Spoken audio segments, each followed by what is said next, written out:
ମୁକ୍ତ ବିଚାର ଓ ସାମାଜିକ ସଂସ୍କୃତିର ମହତ୍ତ୍ୱ ଚାଲନ୍ତୁ ପଢ଼ିବା।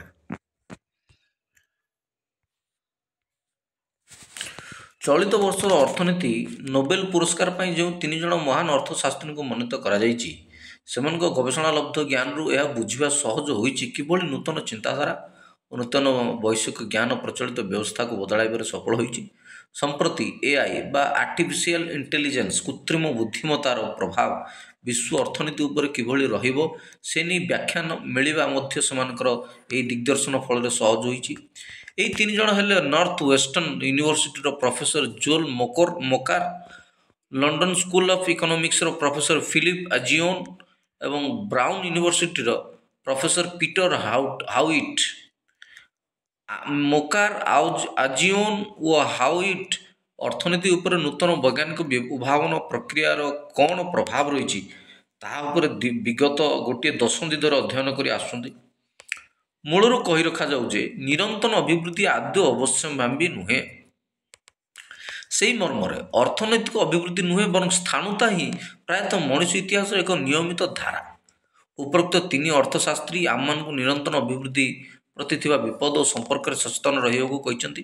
ବଜାରକୁ ଅକ୍ତିଆର କରିବାର ସୁଯୋଗ ଦେଲେ, ମୁକ୍ତ ବିଚାରଧାରାକୁ ସଂକୁଚିତ କଲେ, ଜ୍ଞାନକୁ ବିଶ୍ୱସ୍ତରୀୟ ନ କରି କେବଳ ଆଞ୍ଚଳିକ ସ୍ତରରେ ସମ୍ପ୍ରସାରିତ କଲେ ଏବଂ ସମ୍ଭାବ୍ୟ ବଞ୍ଚିତ ସମୁଦାୟକୁ ଅବହେଳା କଲେ ଏହା ବିପତ୍ତି ଆସିପାରେ।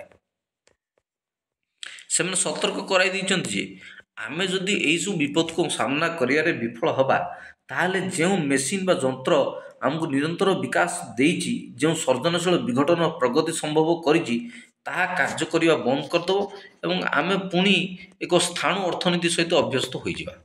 ସେମାନଙ୍କର ଗୂଢ଼ ଅନ୍ତର୍ଦୃଷ୍ଟି ପ୍ରତି ଧ୍ୟାନ ଦେଲେ ଆମେ ଏହିସବୁ ବିପଦକୁ ଅବଶ୍ୟ ଏଡ଼ାଇ ଦେଇପାରିବା।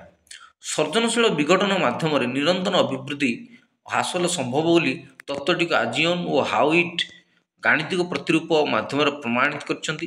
ଉଦ୍ଭାବନ ସହିତ ସୃଜନଶୀଳ ବିଘଟନର ଏକ ପ୍ରାକୃତିକ ସମ୍ପର୍କ ଅଛି। ସୃଜନଶୀଳ ବିଘଟନ ବୋଇଲେ ତାହା ଯେତେବେଳେ ଏକ ସ୍ୱାଭାବିକ ପ୍ରକ୍ରିୟାରେ ଅନେକ ଜିନିଷ ଅଚଳ ହୋଇପଡ଼େ। ପୂର୍ବ ଏସିଆ ଓ ଚୀନର ଉତ୍ଥାନ ଏହି ନବ ପ୍ରବର୍ତ୍ତନର କାହାଣୀ। ଏହା ହିଁ 6ଠ ଓ 7ମ ଦଶନ୍ଧିରେ ଜାପାନ ଓ ଏସିଆନ ଟାଇଗର ବା ଏସୀୟ ବ୍ୟାଘ୍ରର କାହାଣୀ। ତେବେ ମୋକାର ଏଇଠି ଅଟକି ଯାଇନାହାନ୍ତି। ବୈଷୟିକ ଅଗ୍ରଗତି ମାଧ୍ୟମରେ ନିରନ୍ତର ଅର୍ଥନୈତିକ ଅଭିବୃଦ୍ଧି ହାସଲ କରିବା ପାଇଁ ଯାହା ସବୁ ପୂର୍ବ ଆବଶ୍ୟକତା ରହିଛି ତାହାକୁ ସେ ଚିହ୍ନଟ କରିଛନ୍ତି। ମୋକାରଙ୍କ ମତରେ ବିଶ୍ୱର ଯେଉଁ ଦେଶଗୁଡ଼ିକ ବର୍ତ୍ତମାନର ଅର୍ଥନୈତିକ ଅନିଶ୍ଚିତତାକୁ ସାମ୍ନା କରୁଛନ୍ତି ଏବଂ ଏଆଇର ପ୍ରଭାବକୁ ନେଇ ଚିନ୍ତିତ ଅଛନ୍ତି ଓ ଚୀନ ମଡେଲର କାର୍ଯ୍ୟକାରିତାକୁ ନେଇ ସନ୍ଦିହାନ, ସେମାନେ କାହିଁକି ଅପେକ୍ଷାକୃତ ଭାବେ ଅର୍ଥନୀତି ବିକଶିତ, ଅପେକ୍ଷାକୃତ ଭାବେ ସ୍ଥିର ଏବଂ ଅନ୍ୟଗୁଡ଼ିକୁ ପଶ୍ଚାଦଗାମୀ ତାହାର ଅଧ୍ୟୟନ କରାଯିବା ଆବଶ୍ୟକ ଏବଂ ଏହି ଅର୍ଥନୈତିକ ବୈଷମ୍ୟର କାରଣ ସେମାନଙ୍କ ପାଇଁ ଉଭୟ ଆଶା ଆଉ ଚେତାବନୀ ହେବା ଉଚିତ। ମୋକାରଙ୍କ ମତରେ ବିକାଶକୁ ସାଧାରଣତଃ ବିରୋଧର ସାମ୍ନା କରିବାକୁ ପଡ଼ିଥାଏ।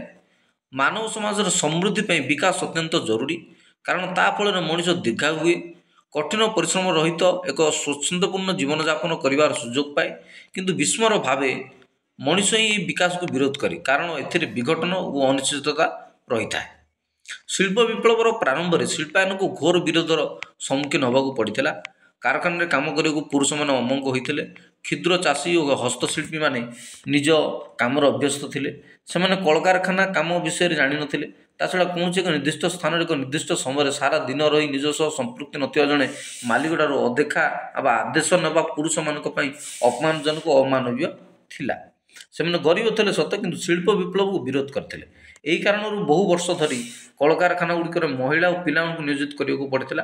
ଅନେକ ପିଢ଼ି ପରେ ଯାଇ ପୁରୁଷମାନଙ୍କ ମନୋଭାବରେ ପରିବର୍ତ୍ତନ ଆସିଥିଲା। ବିକାଶ ସମୟ ସାପେକ୍ଷ। କେତେକ ଗୁରୁତ୍ୱପୂର୍ଣ୍ଣ ଉଦ୍ଭାବନ ଫଳରେ ଶିଳ୍ପାୟନ ସମ୍ଭବ ହୋଇଥିଲା ଏବଂ କାର୍ଯ୍ୟଧାରାର ଉତ୍ପାଦନରେ ପରିବର୍ତ୍ତନ ଆସିଥିଲା। କିନ୍ତୁ କେତେକ ମହତ୍ତ୍ୱପୂର୍ଣ୍ଣ ଆବିଷ୍କାର ଯେଭଳି କି ଷ୍ଟିମ୍ ଇଞ୍ଜିନ୍, ଯାହା କଳକାରଖାନା ପାଇଁ ଶକ୍ତି ଯୋଗାଇ ଦେଇଥିଲା ଏବଂ ଶିଳ୍ପ ଉତ୍ପାଦନ ସମ୍ଭବ କରିଥିଲା, ତାହାକୁ ନେଇ ପ୍ରଥମେ ଅନେକ ସନ୍ଦେହ ଦେଖାଦେଇଥିଲା ଏବଂ ଏହି ଆବିଷ୍କାରର ପ୍ରଭାବ ଉତ୍ପାଦନ ଉପରେ କ'ଣ ରହିଲା ତାହା ଜାଣିବାକୁ ପାଖାପାଖି 100 ବର୍ଷ ଲାଗିଯାଇଥିଲା। ବିକଶିତ ଅନିଶ୍ଚିତ ଉଦ୍ଭାବନର ପ୍ରଭାବ ଅର୍ଥନୀତି ଉପରେ କ'ଣ ହେବ ତାହା ପରିକଳ୍ପନା କରିବା ସମ୍ଭବ ନୁହେଁ।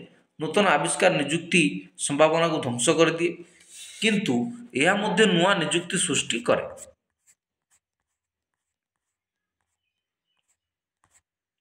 ସୃଷ୍ଟି କରିବାରେ ସହାୟକ ହୋଇଥାଏ। ସାଇବର ସିକ୍ୟୁରିଟି ଏକ୍ସପର୍ଟ କ'ଣ ତାହା ଏଇ କିଛି ଦଶନ୍ଧି ପୂର୍ବରୁ ବୁଝାଇବା ସମ୍ଭବ ନଥିଲା। ତେବେ ମୋକାରଙ୍କ ଗବେଷଣା କେନ୍ଦ୍ରିତ ଥିଲା ସାଂସ୍କୃତିକ ବିକାଶ ଉପରେ, ଯାହାକି ସବୁଠାରୁ ମହତ୍ତ୍ୱପୂର୍ଣ୍ଣ। କାହିଁକି ବ୍ରିଟେନରେ ପ୍ରଥମ ଶିଳ୍ପାୟନ ସମ୍ଭବ ହୋଇଥିଲା ଏବଂ ଏହା ଏକ ଧନୀ ରାଷ୍ଟ୍ର ହୋଇ ପାରିଥିଲା ଯଦିଓ ଅନେକ ଦେଶ ଉଦ୍ଭାବନ କରୁଥିଲେ ବା ସେମାନଙ୍କ ପାଖରେ ଅଧିକ ଅର୍ଥ ଥିଲା ଓ ପ୍ରାକୃତିକ ସମ୍ପଦ ବା ଭଲ ପରିବେଶ ମଧ୍ୟ ଥିଲା? ଏହି ପ୍ରଶ୍ନ ଦଶନ୍ଧି ଦଶନ୍ଧି ଧରି ଅର୍ଥନୀତିର ଇତିହାସକୁ କବଳିତ କରି ରଖିଥିଲା। ମୋକାରଙ୍କ ମତରେ ବିକାଶ ପାଇଁ ଏକ ସାଂସ୍କୃତିକ ବାତାବରଣର ଆବଶ୍ୟକତା ରହିଛି। ପରୀକ୍ଷା ନିରୀକ୍ଷା କରିବା ବା ଅନିଶ୍ଚିତ ଫଳାଫଳ ପାଇଁ ପ୍ରସ୍ତୁତ ରହିବା ସକାଶେ ଏକ ମୁକ୍ତ ବାତାବରଣ ସୃଷ୍ଟି କରିବାରେ ଏହି ସାଂସ୍କୃତିକ ପରିବେଶ ସହାୟକ ହୋଇଥାଏ। ଅଷ୍ଟାଦଶ ଶତାବ୍ଦୀ ଏବଂ ଊନବିଂଶ ଶତାବ୍ଦୀର ପ୍ରଥମ ଭାଗରେ ବ୍ରିଟେନର ଶିଳ୍ପାୟନ ପାଇଁ ସ୍କଟିଶ ଏନଲାଇଟେନମେଣ୍ଟ ବା ସ୍କଟଲାଣ୍ଡୀୟ ଜ୍ଞାନୋଦୟ ଏକ ଅନୁକୂଳ ବାତାବରଣ ସୃଷ୍ଟି କରିଥିଲା। ଉଚ୍ଚମାନର ଶିକ୍ଷା ଦୀକ୍ଷା ଫଳରେ ସ୍କଟଲାଣ୍ଡରେ ଏକ ଜିଜ୍ଞାସାବାଦୀ, ବାସ୍ତବବାଦୀ ଓ ମାନବବାଦୀ ସଂସ୍କୃତିର ଉତ୍ଥାନ ହୋଇଥିଲା, ଯାହା ସମଗ୍ର ବ୍ରିଟେନକୁ ଏବଂ ୟୁରୋପୀୟ ଦେଶଗୁଡ଼ିକ ପ୍ରଭାବିତ କରିଥିଲା। ଏହି ଜ୍ଞାନୋଦୟ ଏବଂ ସଂସ୍କୃତି ଅର୍ଥନୈତିକ ଅଭିବୃଦ୍ଧି ପାଇଁ ଅତ୍ୟନ୍ତ ମହତ୍ତ୍ୱପୂର୍ଣ୍ଣ ଅଟେ। ଏହା ନୂତନ ଆହ୍ୱାନର ସମ୍ମୁଖୀନ ହେବାରେ ଓ ପରୀକ୍ଷା ନିରୀକ୍ଷା କରିବା ଦିଗରେ ଏକ ମୁକ୍ତ ଓ ଅନୁକୂଳ ବାତାବରଣ ସୃଷ୍ଟି କରିବାରେ ସହାୟକ ହୋଇଥାଏ। ସମ୍ପ୍ରତି ବିଶ୍ୱ ଏକ ଧୀମା ଅଭିବୃଦ୍ଧିର ଭବିଷ୍ୟତ ଦେଖୁଛି। ଶତାବ୍ଦୀ ଶତାବ୍ଦୀ ଧରି ବିଶ୍ୱର ଅର୍ଥନୀତି କ୍ୱଚିତ ବୃଦ୍ଧି ପାଇଛି। ଯାହା କିଛି ପ୍ରଗତି ହୋଇଛି ତାହା ନଗଣ୍ୟ। ବିଗତ କିଛି ଶତାବ୍ଦୀରେ ଆମେ ଦେଖିଛୁ ସାମ୍ରାଜ୍ୟର ଉତ୍ଥାନ ପତନରେ ବିକାଶର ଭାଗ୍ୟ ନିର୍ଦ୍ଧାରିତ ହୋଇଛି। ବିକାଶ ଅବଶ୍ୟମ୍ଭାବୀ ନୁହେଁ। କୌଣସି ସରକାର ପକ୍ଷରେ ଏକ ନିର୍ଭରଯୋଗ୍ୟ ସମୃଦ୍ଧି ପଥର ନକ୍ସା ପ୍ରସ୍ତୁତ କରିବା ସମ୍ଭବ ନୁହେଁ। ନୀତି ନିର୍ଦ୍ଧାରକମାନେ ଅର୍ଥନୀତିରେ ସରକାରଙ୍କ ଅଧିକ ସକ୍ରିୟ ଭୂମିକା ଉପରେ ଗୁରୁତ୍ୱାରୋପ କରୁଛନ୍ତି। ନିଶ୍ଚିତ ଭାବରେ ନୀତିର ଗୋଟିଏ ଭୂମିକା ରହିଛି, କିନ୍ତୁ ସରକାର ବୁଝିବା ଦରକାର ଯେ ଭଲ ନୀତି ନିର୍ଦ୍ଧାରଣରେ ସମୃଦ୍ଧି ଆସିବାର ଗ୍ୟାରେଣ୍ଟି ନଥାଏ। ଅର୍ଥ ବିନିଯୋଗ କରି ଭିତ୍ତିଭୂମି ତିଆରି କରିବା କୌଣସି ଦେଶ ପାଇଁ ଯଥେଷ୍ଟ ନୁହେଁ। ବିଗତ ଦୁଇ ଶତାବ୍ଦୀରେ ବୈଷୟିକ ଜ୍ଞାନକୌଶଳ କ୍ଷେତ୍ରରେ ଯେଉଁ ସବୁ ଅଭୂତପୂର୍ବ ବିକାଶ ଦେଖା ଦେଇଛି, ତାହା ବିଶ୍ୱର ଅର୍ଥନୀତିକୁ ଏକ ନୂତନ ଦିଗ ଓ ନୂତନ ଗତି ଦେଇଛି। ଉଦ୍ଭାବନ ଏବଂ ଅଧିକାଂଶ ମହତ୍ତ୍ୱପୂର୍ଣ୍ଣ ଉଦ୍ଭାବନର ସଫଳତା ପଛରେ ଗମ୍ଭୀର ପରୀକ୍ଷାମୂଳକ ପ୍ରଯତ୍ନ ଓ ପ୍ରମାଦ ପରୀକ୍ଷଣ ରହିଥାଏ। ଛୋଟ ଛୋଟ ବୈଜ୍ଞାନିକ ସୃଜନୀ ବୃହତ୍ ଉଦ୍ଭାବନର କ୍ଷେତ୍ର ପ୍ରସ୍ତୁତି କରିଥାଏ।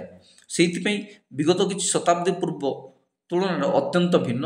ଏହା ସତ୍ୟ ଯେ ନବସର୍ଜନା ପ୍ରଗତିକୁ ଗତି ଦେବାକୁ ଚାହିଁଥାଏ, କିନ୍ତୁ ଏହି ନବସର୍ଜନାକୁ ଗ୍ରହଣ କରିବା ପାଇଁ ଯଦି ଠିକ୍ ବାତାବରଣ ସୃଷ୍ଟି କରାନଯାଏ, ତାହେଲେ ବିକାଶର କୌଣସି ନିଶ୍ଚିତତା ନାହିଁ। ହିଟଲରଙ୍କ ଉଗ୍ର ନାଜିବାଦ ଯୋଗୁଁ ଦ୍ୱିତୀୟ ବିଶ୍ୱଯୁଦ୍ଧ ହେଲା ଏବଂ ସେହି ସମୟରେ ଜର୍ମାନର ପରମାଣୁ ବୋମା ପ୍ରସ୍ତୁତି କାର୍ଯ୍ୟକ୍ରମ ଚାଲିଥିଲା। ତେବେ କେବଳ ନାଜି ବୈଜ୍ଞାନିକମାନଙ୍କୁ ପରମାଣୁ ବୋମା ଉଦ୍ଭାବନ ଓ ବିକାଶ କାର୍ଯ୍ୟରେ ନିୟୋଜିତ କରାଯାଇଥିବାରୁ ଜର୍ମାନୀକୁ ଏହି ସଫଳତା ଆମେରିକା ପୂର୍ବରୁ ମିଳିପାରିଲା ନାହିଁ। ସଂଯୁକ୍ତ ବାହିନୀ ଜର୍ମାନ ଦଖଲ କରିବା ପରେ ଏହି କଥା ଜଣାପଡ଼ିଥିଲା। ବୈଜ୍ଞାନିକ ନବସର୍ଜନା ପାଇଁ ସମାଜ ଏକ ଖୋଲା ମନୋଭାବ ନ ରଖିଲେ ସଫଳତା ମିଳିବା ସମ୍ଭବ ନୁହେଁ। ଆହୁରି ମଧ୍ୟ ନବସର୍ଜନାକୁ ଗ୍ରହଣ କରିବା ନେଇ ଏକ ଖୋଲା ମନୋଭାବର ଆବଶ୍ୟକତା ରହିଛି। ସମ୍ପ୍ରତି ବିଶ୍ୱରେ ଦେଖାଦେଇଥିବା ଜାତୀୟ ଅର୍ଥନୈତିକ ସୁରକ୍ଷାବାଦ, ଶୁଳ୍କ ଯୁଦ୍ଧ, ବାଣିଜ୍ୟ ପ୍ରତିବନ୍ଧକ ଓ ଭଗ୍ନ ଜଗତକରଣ ଫଳରେ ବଜାର ବିଭକ୍ତୀକୃତ ହେବାରେ ଲାଗିଛି ଏବଂ ବୈଷୟିକ ଜ୍ଞାନର ଓ ବିଚାରଧାରାର ଆଦାନ ପ୍ରଦାନର ସୁଯୋଗ ହ୍ରାସ ପାଇଛି। ସରକାରମାନେ ବୁଝିବା ଦରକାର ଯେ ଭଲ ନୀତି ନିର୍ଦ୍ଧାରଣରେ ଅର୍ଥନୈତିକ ସମୃଦ୍ଧି ଆସେନାହିଁ। ଅର୍ଥନୈତିକ ଅଭିବୃଦ୍ଧି ପାଇଁ ଗୁରୁତ୍ୱପୂର୍ଣ୍ଣ ମୁକ୍ତ ବିଚାର, ଅନିଶ୍ଚିତତା ବା ବିପଦକୁ ବରଣ କରିବା ପାଇଁ, ପରିବର୍ତ୍ତନ ପାଇଁ ଏବଂ ନବସର୍ଜନା ପାଇଁ ମାନସିକ ପ୍ରସ୍ତୁତି। ଏକ ମୁକ୍ତ ବିଚାରଧାରାର ସାମାଜିକ ସଂସ୍କୃତି ହିଁ ଅର୍ଥନୈତିକ ଅଭିବୃଦ୍ଧିକୁ ତ୍ୱରାନ୍ୱିତ କରିପାରିବ ଏବଂ ଏକ ନିରନ୍ତର ବିକାଶ ଧାରା ସୁନିଶ୍ଚିତ କରିପାରିବ। ଏହା ହିଁ ଜୋଲ ମୋକାନଙ୍କ ମହାନ ଦୀକ୍ଷାନ୍ତ ଶିକ୍ଷା ଏବଂ ତାଙ୍କର କାର୍ଯ୍ୟର ସର୍ବକାଳୀନ ଆବେଦନର ଆଧାର। ଉଲ୍ଲେଖଯୋଗ୍ୟ ଯେ ମୋକାନଙ୍କ ମୌଳିକ ଚିନ୍ତନ ଓ ଅତୁଳନୀୟ ସିଦ୍ଧାନ୍ତ ସକାଶେ ଚଳିତ ବର୍ଷର ନୋବେଲ ପୁରସ୍କାର ରାଶିକୁ 2:1:1 ଅନୁପାତରେ 3 ଜଣଙ୍କ ମଧ୍ୟରେ ବଣ୍ଟାଯାଇଛି। ଅର୍ଥାତ୍ ମୋକାନଙ୍କ ପୁରସ୍କାର ରାଶିର ଅଧା ପାଇବେ ଅନ୍ୟ 2 ଜଣ, ମୋଟ ରାଶିର 1/4 ଲେଖାଏଁ ପାଇବେ। ତେବେ ନୋବେଲ ପୁରସ୍କାର ପରମ୍ପରା ଅନୁସାରେ ଏଭଳି ବାଣ୍ଟର ଉଦାହରଣ ପ୍ରଥମ। ସାଧାରଣତଃ ଏକାଧିକ ବିଜେତାଙ୍କ କ୍ଷେତ୍ରରେ ପୁରସ୍କାର ରାଶିକୁ ସମାନ ଭାବେ ବାଣ୍ଟି ଦିଆଯାଏ। ସୁତରାଂ ମୋକାନଙ୍କ ଅବଦାନର ଗୁରୁତ୍ୱକୁ ଏହା ଆନୁଷ୍ଠାନିକ ସ୍ୱୀକୃତି ବୋଲି ମଧ୍ୟ କୁହାଯାଇପାରେ।